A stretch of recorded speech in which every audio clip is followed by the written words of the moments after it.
आज तोर पवित्र उपासना निमंत धन्यवाद अनेक सुजोग वंचित प्रभु जगतिक मोह माया विषय वर्तमान पंचायत इलेक्शन अनेक लोग व्यस्त थे गिर्जा कौन प्रार्थना कौन उपासना भूली जाइए प्रभु जगत मोह भाव किंतु आमान को दया कर तुम्हें उपासना अंशी कर धन्यवाद तुम चरण पाई धन्यवाद तुम आशीर्वाद धन्यवाद आम बस तुम नाम प्रभु आम को अयोग्यता दुर्बलता मनता तुम्हें क्षमा कर तुम रब आम कर्ण शुणा जहाँ प्रतिबंधक रही सब जीशु रक्त दूर कर दियो हालेलुया हे प्रभु पद कथा को जो वाक्य विधार खड्गथार तीक्ष्णतर अस्थि मजार परिभेदक से वाक्य द्वारा तुम्हें आमको प्रत्येक को सरस पवित्र ओ प्रभु जीवित कर तुम आगन प्रस्त कर प्रभु हालेलुया प्रिय प्रभु मु दिन अयोग्य मत तुम पुरुष पछड़ लुचाओ एवं तुम लोक मान कथा कह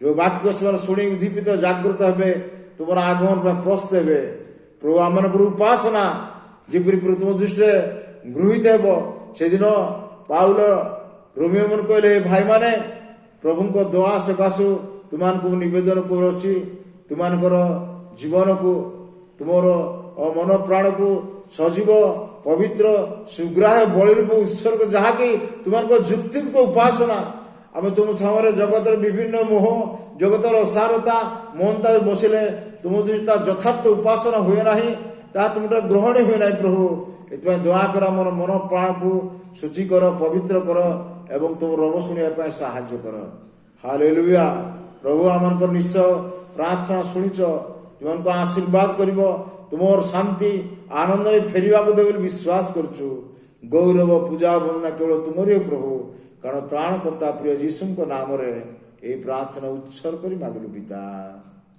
आमेन प्रभु को धन्यवाद गौरव प्रभु आम को आज दिन छामे बसवा सेवा करने सुजोग दे धन्यवाद गौरव आ ख्रीष्ट प्रिय प्रभुकर लोक मैंने प्रभुकर दास दासी मैंने मु बिशप डॉक्टर प्रकाश वीर आज ए पवित्र उपासना को मुझे समस्त को स्वागत करुच्ची जेतक आपण जीवंत वाक्य शुणुंट से वाक्य अनुसार जीवन काटापी सदासर्वा तत्पर हूँ वाक्य शुणिले यथेष्ट नुहे वाक्यर कार्यकारी होगा बड़ा आवश्यक से दिन से प्रथम शताब्दीर विश्वासी भाई भूमि मान को कथा कहले जे जो रोपित वाक्य तुम आत्मा को परित्राण करने समर्थता नम्र भाव में ग्रहण करे कथा कहुए वाक्य शुणा बेले अनेक कथा आसता है ये वाक्य मुझे जानी भाव थाए आईपरी मुझे वाक्य भल कहीपे ये कथा मत मनोभाव आसो आउ के तो ये वाक्य केते थर मुझे शुणुचे कथा किंतु ताहा से प्रकार मनोभाव रे आपण माने केबे आशीर्वाद पाई पारिबे नाही बरं निजको नम्र भाव रे निजको शून्य भाव रे जेतले पूर्ण समर्पण आपण आशीर्वाद पाइबे आपण फारूसी करग्राही कर प्रार्थना विषय अनेक थर संडे स्कूल ठार आरंभ करी एपद शुणी आसुथिबे फारूसी दंडा माने निजर धार्मिकता निजर समस्त उत्तम कर्म व्यवसाय कर्म क्रिया विषय प्रकाश कर प्रार्थना करिया किंतु तार प्रार्थना प्रभु को निकट में पहुंची नथिला बरं निजटा रही जाइथिला किंतु करग्राही निजको शून्य करी से जतले प्रार्थना दूर रे ठिया है छाती रे हाथ मारी कहले प्रभु मु पापी मते दया कर आ तार प्रार्थना ग्रहण होइथिला एवं से धार्मिक गणित चलीथिला आ प्रभु को राज्य सन्निकट भाई और भण मैंने आप जानती आपण जेपर्यंत परित्राण प्राप्त नुहंती जेपर्यंत आपणकर जीवन को संशोधन कर उपासना करूना ईश्वर आशीर्वाद पाई पारिबे नाही पुणी आपण जो प्रकार ख्रिस्टियान जीवन रे अछन से प्रकार जीवन नहीं स्वर्ग राज्य रे प्रवेश करि पारिबे नाही एई समय उपासना प्रणाली विषय अल्प समय ध्यान करबा पर इच्छा मो सहित बाइबल रे प्रति आपण मनोযোगी हुंतु आदि पुस्तक 35 पद एक दि पद पाठ करवा पुणी आम अल्प समय ध्यान करवा से वाक्य पर लिखा जाए सदाप्रभु परमेश्वर जाकुब कहउचंती ଅନନ୍ତର ପରମେଶ୍ୱର ଯାକୁବୁ କହିଲେ, ତୁମେ ଉଠି ବେଥେଲକୁ ଯାଇ ସେଠାରେ ବାସ କର। ପୁଣି ତୁମ ଭ୍ରାତା ଏଉଷ ସମ୍ମୁଖରୁ ପଳାଇବା ସମୟରେ ଯେଉଁ ପରମେଶ୍ୱର ଦର୍ଶନ ଦେଇଥିଲେ ତାହାଙ୍କ ଉଦ୍ଦେଶ୍ୟରେ ଯଜ୍ଞବେଦୀ ନିର୍ମାଣ କର। 2 ପଦ, ତୁମେ ଯାକୁବୁ ଆପଣା ପରିଜନ ଓ ସଙ୍ଗୀ ଲୋକମାନଙ୍କୁ କହିଲେ, ତୁମମାନଙ୍କ ନିକଟରେ ଯେଉଁ ସବୁ ବିଦେଶୀ ଦେବତା ଅଛନ୍ତି ସେମାନଙ୍କୁ ଦୂର କର, ଆପଣମାନଙ୍କୁ ସୂଚୀ କର, ପୁଣି ଆପଣମାନଙ୍କ ବସ୍ତ୍ର ପରିବର୍ତ୍ତନ କର। ପୁଣି ଆସ, 3 ପଦ, ପୁଣି ଆସ ଆମମାନେ ଉଠି ବୈଥେଲକୁ ଯାଉ, ଯେଉଁଟା ପରମେଶ୍ୱର ମୋର ଦୁଃଖର ଦିନରେ ମୁଁ ପ୍ରାର୍ଥନା ଉତ୍ତର ଦେଲେ ଓ ମୋର ଗମନର ପଥରେ ମୋର ସହା ହୋଇଥିଲେ ତାହାଙ୍କ ଉଦ୍ଦେଶ୍ୟରେ ମୁଁ ସେହି ସ୍ଥାନରେ ଗୋଟିଏ ଯଜ୍ଞବେଦୀ ନିର୍ମାଣ କରିବି। ପ୍ରଭୁ ପଠିତ ବାକ୍ୟ ବୁଝିବାକୁ ଗ୍ରହଣ କରିବା ଆଶୀର୍ବାଦ କରନ୍ତୁ। ଯାକୁବ ଈଶ୍ୱରଙ୍କର ଆହ୍ୱାନପ୍ରାପ୍ତ ମନୋନୀତ ଗୋଷ୍ଠୀର ପିତା। ତାଙ୍କୁ ପ୍ରଭୁ କହୁଛନ୍ତି, ତୁ ଗୋଟେ ବେଥେଲକୁ ଯାଅ। ବେଥେଲ ହେଉଛି ଅର୍ଥ ଈଶ୍ୱରଙ୍କର ଗୃହ। ଆଉ ସେ ବେଥେଲକୁ ଯାଇ ସେଟା କ'ଣ କର, ଯେଉଁଠାରେ ତୁମର ଭାଇ ଏଉଷ ସମ୍ମୁଖରୁ ତୁମେ ପଳେଇ ଯାଉଥିଲ, ତାର ଡରରେ ସେତେବେଳେ ତୁମକୁ ଦେଖାଦିଏ ଆଶୀର୍ବାଦ କରି ସେହି ସ୍ଥାନରେ ଯଜ୍ଞବେଦୀ ନିର୍ମାଣ କର। 2 ପଦରେ ସେ ନିଜର ପରିବାର କହୁଛି, ଆସ ଉଠ ଆମମାନେ ବୈଥେଲକୁ ଯିବା। ଆଉ ତୁମମାନଙ୍କ ନିକଟରେ ସମସ୍ତ ଯେଉଁ ସବୁ କ'ଣ ବିଜାତୀୟ ଦେବତାମାନେ ଅଛନ୍ତି ସେମାନଙ୍କୁ ଦୂର କର, ଆପଣଙ୍କୁ ସୂଚୀ କର, ପୁଣି ଆପଣମାନଙ୍କ ବସ୍ତ୍ର ପରିବର୍ତ୍ତନ କର। ଅର୍ଥାତ୍ ପ୍ରଭୁ ଯେତେବେଳେ ତାଙ୍କ ସେବା କରିବାକୁ ଆହ୍ୱାନ କରୁଛନ୍ତି ସେତେବେଳେ ଯାକୁବ ନିଜର ପରିବାରକୁ ସେ କହି, ଉଠ ଆମମାନେ ବେଥେଲକୁ ଯିବା, ସେଠାରେ ଉପାସନା କରିବା, କିନ୍ତୁ ତାପରେ ତୁମମାନଙ୍କ ମଧ୍ୟରେ ଥିବା ବିଦେଶୀୟ ଦେବତାଙ୍କୁ ଦୂର କର, ଆପଣ ସୂଚୀକର ବସ୍ତ୍ର ପରିବର୍ତ୍ତନ କର। ଅର୍ଥାତ୍ ପ୍ରଭୁଙ୍କ ଉପାସନା ଯେତେବେଳେ ଆମେ କରିବାକୁ ଯାଉଛୁ, ତାଙ୍କର ଆଶୀର୍ବାଦ ଯେତେବେଳେ ଆମେ ପାଇବାକୁ ଚାହୁଁଛୁ, ଆମମାନଙ୍କ ମଧ୍ୟରେ ଥିବା ବିଦେଶୀୟ ଦେବତା ଦୂର କରିବାକୁ ମୁଖ୍ୟ ବିଷୟ। ଆମର ଯେତେବେଳେ ପ୍ରଶ୍ନ କରାଯାଏ ତ ଖ୍ରୀଷ୍ଟିଆନକୁ ଯେ ତୁମେ କ'ଣ ଦେବତା ପୂଜା କର, ସମସ୍ତେ କହେ ନା, ଉତ୍ତର ଦେବେ ନା। କିନ୍ତୁ ବାକ୍ୟ ଅନୁସାରେ ଯେତେବେଳେ ଆମେ ଅନୁସନ୍ଧାନ କରିବୁ, ପ୍ରତ୍ୟେକଙ୍କ ଜୀବନରେ କିଛି ନା କିଛି ଦେବତା ଅଛନ୍ତି। ସେଇ ଦେବତା ଗୁଡ଼ାକ ନିଜର ଅନ୍ତର ଧରି ସେ ଦେବତାର ସେବା କରି ସେ ଦେବତାର ବାଧ୍ୟ ହୋଇ ଯେତେବେଳେ ଆମେ ପ୍ରଭୁଙ୍କୁ ସେବା କରୁ, the blessing doesn't come in our life, ଆଶୀର୍ବାଦ ଆମମାନଙ୍କ ଜୀବନରେ ଆସେ ନାହିଁ। ଅତଏବ ଯାକୁବ ତାଙ୍କର ପରିଜନକୁ, ଉଠ ଆସ, ତୁମମାନଙ୍କ ମଧ୍ୟରେ ଥିବା ବିଦେଶୀୟ ଦେବତା ସବୁ ଦୂର କର, ସୂଚୀ କର ଏବଂ ବସ୍ତ୍ର ପରିବର୍ତ୍ତନକୁ ଉପାସନା। ଅର୍ଥାତ୍ ପରମେଶ୍ୱର ସେବା କରିବାର ପ୍ରଣାଳୀ ପ୍ରଥମ ଆମ ଭିତରେ ଯେଉଁ ସବୁ ଦେବତାମାନେ ଅଛନ୍ତି, ଯେଉଁ ସବୁ ମୂର୍ତ୍ତି ସବୁ ତାକୁ ଦୂର କରିବାକୁ ହେବ। ଦ୍ୱିତୀୟରେ ଆମକୁ ସୂଚୀ କରିବାକୁ ତାଙ୍କ ରକ୍ତରେ ଧୌତ ହେବାକୁ ହେବ। ତୃତୀୟରେ ଆମର ବସ୍ତ୍ର ପରିବର୍ତ୍ତନ କରି ଆମେ ପ୍ରଭୁଙ୍କୁ ସେବା କଲେ ପ୍ରଭୁଙ୍କର ଆଶୀର୍ବାଦ ଆସିଥାଏ। ବର୍ତ୍ତମାନ ଦୁର୍ଦିନ ସଙ୍କଟ ସମୟରେ ପ୍ରଭୁଙ୍କଠାରୁ ଉତ୍ତର ପାଇବାକୁ ହେଲେ ପ୍ରିୟ ବିଶ୍ୱାସୀ ଭାଇ ଭଉଣୀମାନେ, ଆପଣଙ୍କ ନିକଟରେ ଥିବା ସମସ୍ତ ଦେବତାକୁ ଦୂର କରନ୍ତୁ। ଏ ବାକ୍ୟ ଶୁଣୁ ଶୁଣୁ ଆପଣଙ୍କ ଭିତରେ ପ୍ରଶ୍ନ, ଆମକୁ କ'ଣ ବିଷୟକୁ ଆମେ କି ଦେବତାର ପୂଜାର ଲୋକ, କୋଉ ଦେବତା ଆମେ ପୂଜା କରୁ? ଆମେ ତ ଯୀଶୁଙ୍କର, ଆମେ ତ ଜୀବିତ ଈଶ୍ୱର ସେବକ। କିନ୍ତୁ ବାଇବଲରେ ଆମେ ଯେତେବେଳେ ଧ୍ୟାନ କରୁ, ସେ ବାକ୍ୟର ଆଲୋକ ଦେଖିଲେ ନିଶ୍ଚୟ ଆମ ଭିତରେ ଗୋଟେ ଗୋଟେ ଦେବତା ଅଛି। ପ୍ରଥମ ଦେବତା ଗୋଟେ ଅବାଧ୍ୟତାର ଦେବତା।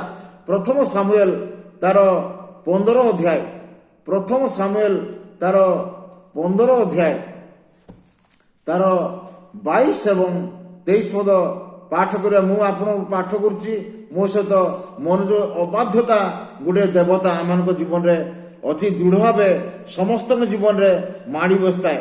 ଏଠାରେ ଲେଖାଯାଏ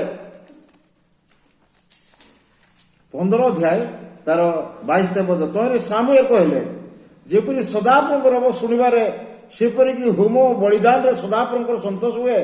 ଦେଖ, ଶୁଣିବା ବଳିଦାନ ଠାରୁ ଓ ମନୋଯୋଗୀ ହେବା ମେଷନ ଠାରୁ ଉତ୍ତମ।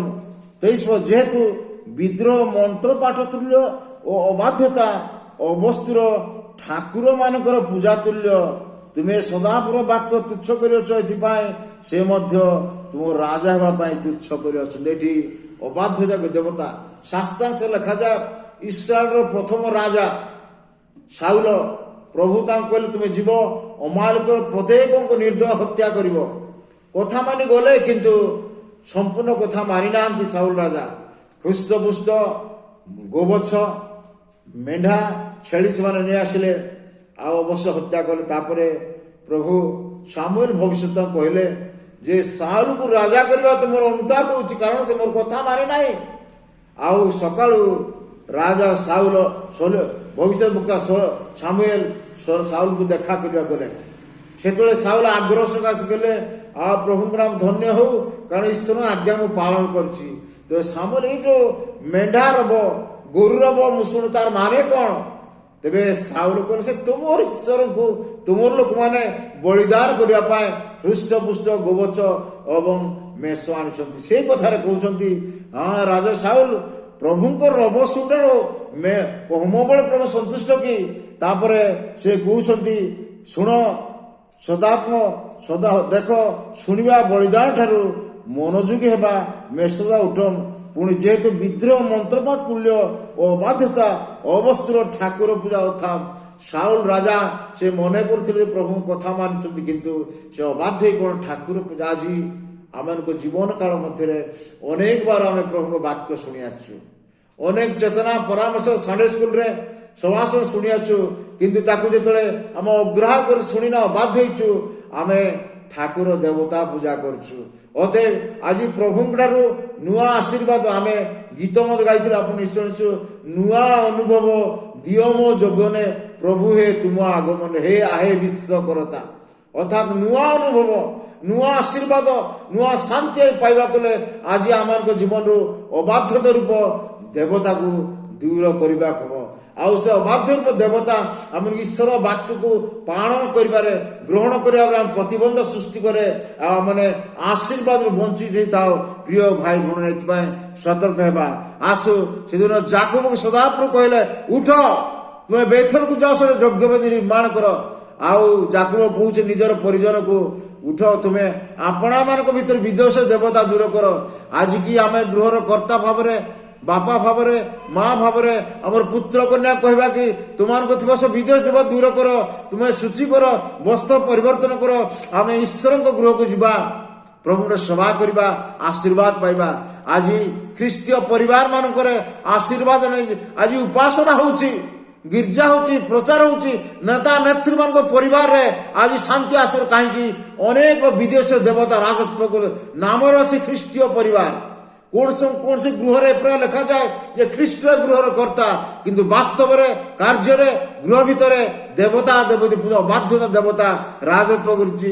ଅତଃ ପ୍ରିୟ ବିଶ୍ୱାସୀ ବିଶ୍ୱାସ ମାନେ ଆସନ୍ତୁ ଆଜି ଆମ ଜୀବନରୁ ଆମ ପରିବାରରୁ ଅବାଧ୍ୟତା ରୂପ ଦେବତା ଦୂର କରିବା। ଦ୍ୱିତୀୟ ଦେବତା ଉଦର ପେଟ ରୂପ ଦେବତା। ଫିଲିପ ପୁସ୍ତକ ତାର 3 ଅଧ୍ୟାୟ ତାର 19 ପଦ ଆପଣ ଦେଖନ୍ତୁ, ସେଠାରେ ପାଉଲ ଫିଲିପ ମାନେ କହୁଛନ୍ତି ଯେ ପେଟ ଗୋଟେ ଦେବତା ବୋଲି। ଏଠି ଫିଲିପ 3 ଅଧ୍ୟାୟର 19 ପଦ, ସେମାନଙ୍କ ପରିଣାମ ବିନାଶ, ଉଦର ସେମାନଙ୍କର ଦେବତା, ସେମାନେ ଆପଣା ଆପଣା ଲଜ୍ଜାକୁ ଦର୍ପର ବିଷୟ ମନେ କରନ୍ତି, ପୁଣି ପାର୍ଥିବ ବିଷୟ ରୂପ ଆସକ୍ତ ଅଟନ୍ତି। ଏଠି ଫିଲିପ ମାନଙ୍କୁ ପାଉଲ କହୁଛନ୍ତି ସେମାନଙ୍କର କଣ ହଉଛି, ସେମାନେ ଆପଣା ଆପଣା ପରିଣାମ ବିନାଶ ବିନଷ୍ଟ, ପୁଣି ସେମାନଙ୍କ ପେଟ ସେମାନଙ୍କ ଦେବତା। ଅର୍ଥାତ୍ ଏ ପ୍ରକାର ଆଜି ଖ୍ରୀଷ୍ଟୀୟ ଜୀବନ ହେଇଛି, ଯେ ପର୍ଯ୍ୟନ୍ତ ଖାଦ୍ୟ ନାହିଁ, ଯେ ପର୍ଯ୍ୟନ୍ତ ପେଟରେ କିଛି ଭର୍ତ୍ତି ନାହିଁ, ସେ ପର୍ଯ୍ୟନ୍ତ ପ୍ରଭୁଙ୍କ ସେବା ନା ପ୍ରାର୍ଥନା ନା ଉପାସନା। ଯଦି ରନ୍ଧା ହେଇନାହିଁ ଗିର୍ଜା ବନ୍ଦ, ଯଦି ଖିଆ ହେଇନାହିଁ ପ୍ରାର୍ଥନା ବନ୍ଦ, ଯଦି ଖାଇକରି ବିନାଶ ରେଷ୍ଟ କରି ସେ ନିଦ ଲାଗିଗଲା ଘଣ୍ଟା ସୁପରେ ଗିର୍ଜା ବନ୍ଦ। ଆଜି ପେଟ ଏକ ଦେବତା। ଅତଃ ଖ୍ରୀଷ୍ଟୀୟ ଭାଇ ଭଉଣୀମାନେ ଆମେ ଖ୍ରୀଷ୍ଟଙ୍କ ଲୋକ, ଆଜିକା ଆମର ପେଟକୁ ମୁଖ୍ୟ ନା ଖ୍ରୀଷ୍ଟଙ୍କୁ ମୁଖ୍ୟ ସ୍ଥାନ ଦେଇଛୁ। ଆଉ ସେଠାରେ ଏଇ କଥା ଲେଖାଯାଏ, ସେ କହୁଛନ୍ତି ପାଉଲ ସେମାନେ ଆପଣା ଆପଣା ଲଜ୍ଜାକୁ ଦର୍ପର ବିଷୟ ମନେ କରନ୍ତି। ଆଜି ଈଶ୍ୱରଙ୍କୁ ଖ୍ରୀଷ୍ଟଙ୍କୁ ସେବା ନ କରି ପେଟ ପୂଜା ନିମନ୍ତେ ପେଟର ଦେବତା ପାଳନ କରି ସେଥିପାଇଁ ଅନେକ ଦୁର୍ନୀତି, ଠକି ନେବା, ଚୋରି ନେବା, ବିଭିନ୍ନ ପ୍ରକାର ମିଛ କଥା ଠକ କଥା କହି ସେଠି ଅପମାନ କରି ସେଟା ଗୋଟେ ଦର୍ପ ବିଷୟ। ଏ ଅଙ୍କ ଲୋକ ଚୋରି ନେଲା, ଅଙ୍କ ମିଛ କଥା ଖାଇଲା, ଏ କଥା କହିଲେ ସେ ଲଜାକୁ ସାଧାରଣ ଗୋଟେ ଦର୍ପର ବିଷୟ ବୋଲିଥାନ୍ତି। କିନ୍ତୁ ସେମାନଙ୍କ ଶେଷ ପରିଣତି କଣ ହେବ? ଆଉ ସେମାନେ ପାର୍ଥିବ ବିଷୟରେ ସେମାନେ ଜାଗତ ବିଷୟରେ। ପ୍ରିୟ ଭାଇ ଭଉଣୀ, ପ୍ରଭୁଙ୍କ ଦିନ ସନ୍ନିକଟ, ସାବଧାନ ହେବା। ଜଗତ ବିଷୟ ପ୍ରତି ମନୋଯୋଗରେ ସ୍ୱର୍ଗୀୟ ବିଷୟରେ ମନୋଯୋଗ। କଲୋସୀ 3:1 ପାଉଲ କହନ୍ତି, ଯଦି ମାନେ ଖ୍ରୀଷ୍ଟଙ୍କ ସହିତ ଉତ୍ଥାପିତ ହୋଇଛ, ଏ ଜଗତ ବିଷୟ ଆସକ୍ତ ସ୍ୱର୍ଗୀୟ ଉର୍ଦ୍ଧ୍ୱତ ବିଷୟ ଆସକ୍ତ ପ୍ରଭୁଙ୍କ ଦିନ ସନ୍ନିକଟ। ତେବେ ଆଜି ଆମମାନଙ୍କ ଭିତରେ କି ଆଜି ଅବାଧ୍ୟରୁ ଦେବତା ରାଜତ୍ୱ କରୁଛି କି ଆମମାନଙ୍କ ଭିତରେ କି ପେଟର ଦେବତା? ଯଦି ଖାଦ୍ୟ ନାହିଁ, ଭଲ ଖାଇଲୁ ନାହିଁ, ନା ଉପାସନା, ନା ପ୍ରଭୁ, ନା ପ୍ରାର୍ଥନା। ପ୍ରଭୁ ଭାଇ ଭଉଣୀ ମାନେ ସେ ସବୁ ପରିତ୍ୟାଗ କରନ୍ତୁ। ପ୍ରଥମେ ଖ୍ରୀଷ୍ଟଙ୍କୁ, ଈଶ୍ୱରଙ୍କ ବାକ୍ୟକୁ, ଈଶ୍ୱରଙ୍କ ସେବାକୁ ପ୍ରଥମ ସ୍ଥାନ ଦିଅନ୍ତୁ, ଆପଣ ଆଶୀର୍ବାଦ ପାଇବେ। ଚତୁର୍ଥ ଦେବତା ଆପଣ ଦେଖିବେ ସେଠି ଏଫିସି ପୁସ୍ତକ 5:5 ସେଠି 3ଟି ଦେବତା ବିଷୟରେ କୁହାଯାଏ। ପାଉଲ ସେ କହୁଛେ 5 କାରଣ ତୁମାନେ ନିଶ୍ଚୟ ରୂପ ଜାଣୁ ଯେ କୌଣସି ବ୍ୟଭିଚାରୀ ବା ଅଶୁଦ୍ଧାଚାରୀ ବ୍ୟକ୍ତି ବା ଲୋଭୀ, ସେ ତ ଦେବପୂଜକ, ଏମାନେ ଖ୍ରୀଷ୍ଟଙ୍କ ଈଶ୍ୱରଙ୍କ ରାଜ୍ୟର ଅଧିକାର ନାହିଁ। ପ୍ରେଜ୍ ଦ ଲର୍ଡ, ହାଲେଲୁୟା। ସର୍ବଦା ତୁମାନେ ଭଲ ଭାବେ ଜାଣ, ଜଣେ ବ୍ୟଭିଚାରୀ, ଆଉ ଗୋଟେ କଣ ବ୍ୟଭିଚାରୀ, ପୁଣି ଅଶୁଚି ଲୋକ, ପୁଣି ଲୋଭୀ, ଏମାନେ ଦେବପୂଜକ ବୋଲି କୁହାଯାଏ। ସେମାନେ ଈଶ୍ୱରଙ୍କ ରାଜ୍ୟରେ ପ୍ରବେଶ କରିପାରିବେ ନାହିଁ। ଏଠି ବ୍ୟଭିଚାର କହୁକୁ ସାଙ୍ଗେ ସାଙ୍ଗେ ଏ ଜାଗତିକ ମନ୍ଦ କଥା ବ୍ୟଭିଚାରକୁ ସାରିକ, କିନ୍ତୁ ଆମେ ଯଦି ଅନ୍ୟ ଦେବତା ପୂଜା ଆମେ ପୂଜା, ତା ସହିତ ବ୍ୟଭିଚାର କଥା କୁହାଯାଏ। ଇସ୍ରାଏଲ ମାନଙ୍କୁ ଜେରିମିୟା ଭବିଷ୍ୟତ ବକ୍ତାଙ୍କ ଦ୍ୱାରା ସଦାପ୍ରଭୁ ପରମେଶ୍ୱର କହିଲେ, ସେମାନେ ଯୋଉ କାଠ ପିତୁଳାର ଦେବତା ପୂଜା କରୁଥିଲେ, ସେମାନେ ଯେ ଦେବପୂଜକ ବ୍ୟଭିଚାର କରୁଛନ୍ତି ତାହା ସେମାନଙ୍କୁ ଜଣେଇ ଦେଉଛନ୍ତି। ଦେଖନ୍ତୁ ଜେରିମିୟା ପୁସ୍ତକ 3:9 ତାହାର ବ୍ୟଭିଚାର ଅଖ୍ୟାତିର ଦେଶ ଅସୃଷ୍ଟି ହେଲା, ସେ ପଥର ଓ କାଠ ସଙ୍ଗରେ ବ୍ୟଭିଚାର କଲା। ଅର୍ଥାତ୍ ଯେପରି କାଠ ମୂର୍ତ୍ତିକୁ, ପଥର ମୂର୍ତ୍ତିକୁ ଯେତେବେଳେ ଆମେ ପୂଜା କରୁଛୁ, ଆମେ ବ୍ୟଭିଚାର କରୁଛୁ ଏଠାରେ। ଅର୍ଥାତ୍ ଇସ୍ରାଏଲ ଲୋକମାନଙ୍କୁ ପ୍ରଭୁ ସଦାପ୍ରଭୁ କହିଥିଲେ, ତୁମେ ଆମ ଛଡା ଈଶ୍ୱର ବୋଲି କାହାକୁ ନ ମାନ, ପ୍ରତିମା ପୂଜା ନ କର। କିନ୍ତୁ କାଳକ୍ରମେ ଏମାନେ ଈଶ୍ୱରଙ୍କର ଆଜ୍ଞାକୁ ଅବମାନ କଲେ ଏବଂ କାଠର ମୂର୍ତ୍ତି, ପ୍ରତିମା ପୂଜା, ପଥର ମୂର୍ତ୍ତିକୁ ପ୍ରତିମା ପୂଜା କରି ବ୍ୟଭିଚାର କଲେ। ଆଉ ସେଟାକୁ ବ୍ୟଭିଚାର, ଆଉ ଏ ଶାରୀରିକ ବ୍ୟବସ୍ଥା ନିଶ୍ଚୟ ସତ କଥା, କିନ୍ତୁ ଯେତେବେଳେ ଏ କାଠର ମୂର୍ତ୍ତି ଆଉ ଦେବ ପୂଜା, ପଥର ପୂଜା ଯେଉଁ କରୁଥିବା ବ୍ୟଭିଚାର ବୁଝାଏ। ସେଦିନ ଇସ୍ରାଏଲ ଲୋକମାନେ ସେ ସମସ୍ତ ବ୍ୟଭିଚାର କରି ଈଶ୍ୱରଙ୍କ ଦଣ୍ଡରୁ ସେମାନେ ଆଜି ସେଇ ପ୍ରକାର ଆମମାନଙ୍କ ଭିତରେ ଯଦି କିଛି ଅବାଧ୍ୟ ଦେବତା, ପେଟର ଦେବତା କିମ୍ବା ଆଉ କୌଣସି କାଠ ମୂର୍ତ୍ତି, ଆମେ ଅନେକ ସମୟରେ ବିଭିନ୍ନ ସୁନ୍ଦର ମୂର୍ତ୍ତି ଗୁଡାକ ମଧ୍ୟ ଆମ ଗୃହ ରଖିଥାଉ, ତାକୁ ବ୍ୟଭିଚାର ବୋଲି କୁହାଯାଏ। ପ୍ରିୟ ଭାଇ, ସେ ଲୋକମାନେ ସ୍ୱର୍ଗ ରାଜ୍ୟରେ ପ୍ରବେଶ କରିପାରିବେ ନାହିଁ। ଭାଇ ଓ ଭଉଣୀ ମାନେ, ଆଜି ଆମେ ନିଜକୁ ସମୀକ୍ଷା କରିବା। ଆଜି ଆମମାନଙ୍କ ଜୀବନରେ ନୂଆ ଆଶୀର୍ବାଦ, ନୂଆ ଏ ସମସ୍ତ ଦେବତା ନିଶ୍ଚୟ ବାହାରେ ସ୍ୱୀକାର ପୂର୍ବକ, ଆମେ ପ୍ରାର୍ଥନା ପୂର୍ବକ ପ୍ରଭୁଙ୍କ ସ୍ୱୀକାର ଛାଡ଼ିବାକୁ ହବ। ତେବେ ପ୍ରଭୁ ଆମଙ୍କ ଜୀବନରେ ଆସିବେ, ଆମେ ଆନନ୍ଦ, ଆମେ ଶାନ୍ତି, ଆଶୀର୍ବାଦ ଆସିବ। ଅଳ୍ପ ଥିଲେ ତୃପ୍ତି ଅଛି, ଅଳ୍ପ ପଇସାରେ ଯଥେଷ୍ଟ ହେବ, ଅଳ୍ପ କମ ଦାମର ବସ୍ତ୍ର ମଧ୍ୟ ଆମେ ସନ୍ତୁଷ୍ଟ ହେବୁ। କିନ୍ତୁ ବିଭିନ୍ନ ଜାଗତିକ ଦେବଦେବୀକୁ ଆମ ଜୀବନରେ ଆମ ପରିବାର ଧାରଣ କରି ଭଲ ଖାଇବୁ, ଭଲ ବସ୍ତ୍ର ପିନ୍ଧିବୁ, ଗାଡି ଘୋଡା ଚଢିବୁ, ସେଠି ତୃପ୍ତି ଆଶୀର୍ବାଦ ନାହିଁ। ପ୍ରଭୁ ଯୋଉଟାରେ ନାହାନ୍ତି ସେଠାରେ ଆଶୀର୍ବାଦ ନାହିଁ। ପ୍ରିୟ ଭାଇ ଭଉଣୀ, ତେଣୁ ଯାକୁବ କଥା କହିଲେ, ତୁମେ ନିଜ ଭିତରେ ଥିବା ସମସ୍ତ ବିଦେଶ ଦେବତାକୁ ଛାଡ, ନିଜକୁ ଶୁଚି କର। ଆଜି ବାକ୍ୟ ସ୍ୱରୂପ ପରମେଶ୍ୱର ପବିତ୍ର ଆତ୍ମା ଆପଣଙ୍କୁ, ମତେ, ଆପଣଙ୍କ ପରିବାରକୁ, ମୋର ପରିବାର କୁହନ୍ତି ଯେ ତୁମ ଭିତରେ ଥିବା ବିଦେଶ ଦେବତାକୁ ସବୁ ବାହାର କର। ପ୍ରିୟ ଭାଇ ଭଉଣୀ, ଆମେ ବାକ୍ୟର ଆଲୋକରେ ନିଜକୁ ସଂଶୋଧନ କରି ଆମେ ଶୁଚି ପବିତ୍ର ହେବାକୁ, ତାକୁ ପରିତ୍ୟାଗ କରିବା କି? ଆଉ ଏଠାରେ ଦେଖୁଛେ ଏଫିସିୟ ମାନଙ୍କୁ ପାଉଲ କହିଲେ ଯେ ଭଲ ଭାବେ ତୁମେ ଜାଣ, କାରଣ ତୁମେ ନିଶ୍ଚୟ ଜାଣ ଯେ କୌଣସି ବ୍ୟଭିଚାରୀ, ଅର୍ଥାତ୍ এই ଶାରୀରିକ ବ୍ୟଭିଚାର ଖାଲି ନୁହେଁ, କାଠ ମୂର୍ତ୍ତି ପୂଜା ଏକ ବ୍ୟବଚାର ବୁଝାଏ। ବାକ୍ୟରେ ଦେଖିଲୁ ଜେରିମିୟା ଭବିଷ୍ୟତ ବକ୍ତାଙ୍କ ତାର 3:9 ପୁଣି ଅଶୁଦ୍ଧାଚାରୀ, ଅସାର କଥା, ବିଭିନ୍ନ ଅସାର କଥା, ଅସାର ବିଷୟ, ଜାଗତ ବିଷୟ, ମନ୍ଦ କଥା ଓ ସମସ୍ତ ଶାରୀରିକ ଭିଳା, ଏ ସମସ୍ତ ଆଜି ଆମକୁ ଅଶୁଚି ଅପବିତ୍ର କରେ। କାରଣ ଆମର ଶରୀର ହେଲା ପବିତ୍ର ଆତ୍ମାଙ୍କ ମନ୍ଦିର। ସେ ମନ୍ଦିରକୁ ଶୁଚି ପବିତ୍ର ରଖି ଆମେ ପ୍ରଭୁଙ୍କୁ ସେବା କଲେ ସେଠି ଆଶୀର୍ବାଦ, ଶାନ୍ତି ଆସିଥାଏ।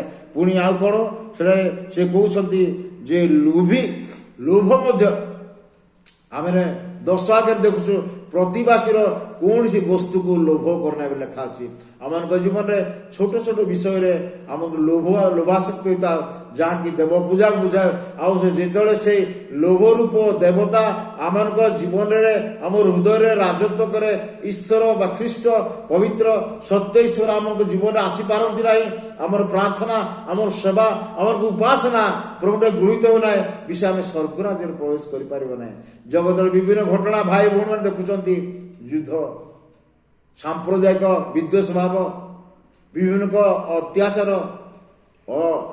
आर्थिक अनाटन राजनीतिक अस्थिरता भाईचारा अभाव एकता अभाव राज्य में राजत्व अभाव ये समस्त प्रभु को आगमन संकेत पाई सतर्क ही आपण प्रभु को सेवा करंतु विश्वास बंची रहंतु जद्वारा तांको राज्य में आपण निश्चय प्रवेश करेंगे एवं ताकर गौरव काढ़ब जाकब निजर परिवार को आह्वान देले तुमक मध्य समस्त देवता दूर कर आसु जो आम प्रभु को सेवा आज खारे नुहे आप वाक्यर आलोक जाने आप जीवन कौ देवता अच्छी अबाध्य देवता ना पेट भरले ही आप प्रभु हालेलुया कहती से देवता ना विभिन्न मूर्ति पूजा अबाध्य ठाकुर पूजा देवता ना असुचिता ना लोभर देवता ताकू दूर करी आप नूतन भाव सेवा करंतु गीत रचक लेखिले आम गाइथिलु मध्य भांगी चूरी मम कलुष जीवन नुआ करी गड़ तुमर उपरे नुआ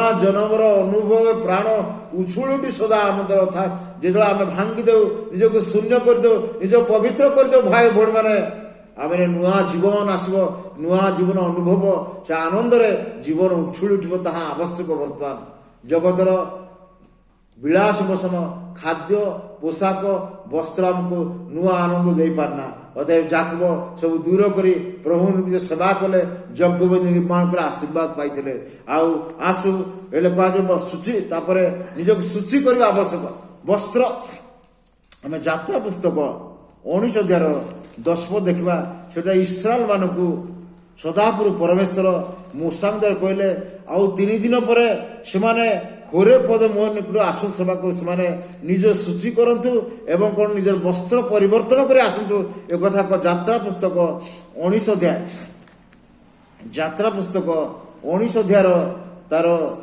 10 पद से प्रभु कहते 10 पद तुम सदापुर मूसा कहले तुम्हें लोक मान निकट जाए आज और काली से पवित्र कर पुणी से आपना आपना वस्त्र धौत करंतु अर्थात उपासना आयु शैली प्रिय भाई भण मन रखु आमर वस्त्र शुभ कम दाम हो 100 टंका शाढ़ी हो बा साधा लुगा हो से सूची परिष्कार महिला लुगा आमर महिला लुगा सब प्रभु को सेवा करवा प्रभु आशीर्वाद मैं मन रख इस्राएल मान कहले 3 दिन पर प्रस्तुत कर निज सूची करंतु निजर जीवन कथा चलीचल पुणी वस्त्र सूची होगा आवश्यक जो आमर वस्त्र सूची हुए प्रभुर उपस्थिति वाक्य कह जाए आहे पवित्रतार सौंदर्य प्रभुंर उपासना प्रभु सेवा कर भाई भौणी मैंने आज आम कि भाव प्रभु सेवा कर बाहर बजार घूरुलु जहाँ कि आम कर सीधा सड़क आम प्रभु सामू चली जाऊँ एवं सेवा प्रार्थना आम हुए तो आम गिरजा को जाइलु हुए तो भावु हम आज प्रभु को उपासना किंतु से आशीर्वाद ना जदि आम भर से देवता सब दूर करना जदि आम मध्य से आ कौन से वस्त्र आम सूची है ना आमको जीवन पवित्र है ना तेरे कौन हम आमने प्रभुंर आशीर्वाद पाई पारे से शरीर को सूची बाहर भीतर आम सूची आवश्यक रोमियो मान प्रेरित पाल कहते तार 12-1-2 पद गोटे पदा कथा पाउल से कहते रोमी पुस्तक 12 अध्याय 1-2 पद अतएव हे भाई माने मु तुमको ईश्वर को दया हाथ विनती करुअछि तुमने अपना अपना शरीर को सजीव पवित्र ईश्वर को सुग्राह्य बलि रूपे उत्सर्ग कर यह तो तुमकर युक्तियुक्त उपासना प्रिय विश्वासी भाई बोल माने आम शरीर को सूची आम मुख पवित्र हवा दरकार आम हृदय पवित्र हवा दरकार आमर कर्ण पवित्र दरकार आमर चक्षु पवित्र दरकार ଏହା ତ ଯଥଯୁକ୍ତିକ ଉପାସନା। ଯଦି ଅଶୁଚି ଅପବିତ୍ର ବିଭିନ୍ନ ଜାଗତିକ ବିଳାସ ବସନରେ ଆମେ ଲିପ୍ତ ରହି ପ୍ରଭୁଙ୍କୁ ସେବା କରୁଛୁ, ପ୍ରଭୁଙ୍କର ଉପସ୍ଥିତି ପ୍ରଭୁଙ୍କର ଆଶୀର୍ବାଦ ଆସିପାରେ ନାହିଁ। ଏଥିପାଇଁ ଆମେ ପ୍ରତ୍ୟେକ ଜାଗ୍ରତ, ପ୍ରତ୍ୟେକ ପବିତ୍ର, ପ୍ରତ୍ୟେକ ସଜୀବ ହେବା, ଯଦ୍ୱାରା କି ପ୍ରଭୁ ଆମମାନଙ୍କୁ ଉପାସନାକୁ ଗ୍ରହଣ କରିବେ, ପୁଣି ଆମେ ଶାନ୍ତି ଆଶୀର୍ବାଦ ପାଇବା।